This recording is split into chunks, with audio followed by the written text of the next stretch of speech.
আলহামদুলিল্লাহ, পবিত্র মাহে রমজানের কোনো চাঁদ দেখা যায়নি।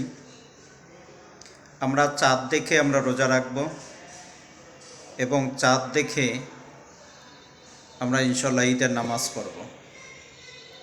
কিন্তু চাঁদ না দেখে আমরা কেউ রোজা রাখার চেষ্টা করব না। অবশ্যই আমাদেরকে কিন্তু চাঁদ দেখতে হবে, যেহেতু রসুল সাল্লাল্লাহু আলাইহি সাল্লাম চাঁদ দেখে সাহাবা ইকরামদেরকে রোজা রাখার জন্য আদেশ করতেন এবং সাহাবা ইকরাম চাঁদ দেখে তারা রোজা রাখতেন। ঠিক আমরাও সেটাই করব, যে আমরা চাঁদ দেখে আমরা রোজা রাখব এবং চাঁদ দেখে আমরা ঈদুল ফিতরের জন্য আমরা প্রস্তুতি নেব। এই জন্য আমাদের বাংলাদেশের আকাশে কোনো জায়গায় চাঁদ দেখা যায় নাই এবং আমরা চাঁদ দেখার চেষ্টা করব সবাই। অবশ্যই আমরা সবাই চাঁদ দেখব।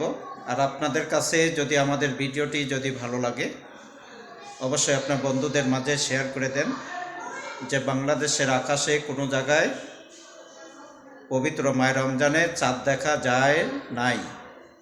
এই জন্য আমরা কি করব ভাই, আমরা সবাই চাঁদ দেখব, চাঁদ দেখে আমরা রোজা রাখব। আর আমরা 30টা রোজা রাখার চেষ্টা করব। রোজা এবং তারাবির মাধ্যমে আল্লাহ তাআলার লৈকত্যতা লাভ করা যায় এবং দিদার লাভ করা যায়। এই জন্য আমরা কেউ তারাবি মিস করব না। অবশ্যই আমরা তারাবি পড়ব, রোজা রাখার চেষ্টা করব। আল্লাহ পাকের সাথে আমাদের ভালো সম্পর্ক আমরা তৈরি করব ইনশাআল্লাহ।